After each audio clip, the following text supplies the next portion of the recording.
Rowdy hero Vijay Devarakonda solid hit కొట్టి చాలా రోజులవుతుంది. లైగర్ వంటి డిజాస్టర్ తర్వాత ఖుషి, ఫ్యామిలీ స్టార్ సినిమాలతో ప్రేక్షకుల ముందుకు వచ్చినప్పటికీ ఆశించిన స్థాయిలో ఆకట్టుకోలేకపోయాడు. దీంతో ప్రెజెంట్ చేస్తున్న కింగ్డమ్ సినిమాపై భారీ ఆశలు పెట్టుకున్నాడు విజయ్. టాలెంటెడ్ డైరెక్టర్ గౌతమ్ తిన్ననూరి తెరకెక్కిస్తున్న ఈ అవైటెడ్ భారీ సినిమాలో భాగ్యశ్రీ బోర్సే హీరోయిన్ గా నటిస్తోంది.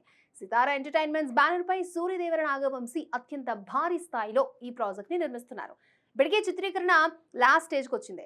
ఇటీవల విడుదల చేసిన ఈ మూవీ టీజర్ సినిమాపై అంచనాలను పెంచేస్తుంది. విజయ్ దేవరకొండ మేక్ ఓవర్, అతని క్యారెక్టరైజేషన్ సరికొత్తగా ఉండడం ఫ్యాన్స్ కి సూపర్ హైనిచ్చింది. ఇక నాగవంశీ ఈ సినిమా అంతకు మించి ఉంటుందని ముందు నుంచి ఫ్యాన్స్ ని ఊరిస్తూ వస్తున్నారు. దీంతో రౌడీ ఫ్యాన్స్ కింగ్డమ్ కోసం ఈగర్ గా వెయిట్ చేస్తున్నారు. ఇప్పటికే ఈ సినిమాను May 30th రిలీజ్ చేయబోతున్నట్లుగా మేకర్స్ ప్రకటించారు. అయితే ఇప్పుడు ఈ మూవీ అనుకున్న టైంకి రిలీజ్ అయ్యే ఛాన్స్ లేదని, ఆ డేట్ మారే అవకాశం ఉందని వార్తలు వస్తున్నాయి. దీంతో చాలా కాలంగా రౌడీ సినిమా కోసం ఎదురు చూస్తున్న ఫ్యాన్స్ డిసప్పాయింట్ అవుతున్నారు. మరొకసారి నాగవంశీ కింగ్డమ్ రిలీజ్ డేట్ పై క్లారిటీ ఇస్తే బెటర్ అని వెయిట్ చేస్తున్నారు. మరోవైపు దేవరకొండ ఈ సినిమా డబ్బింగ్ వర్క్ స్టార్ట్ చేశాడు. కాబట్టి అనుకున్న టైంకి కింగ్డమ్ రిలీజ్ అయ్యే ఛాన్సెస్ ఉన్నాయి.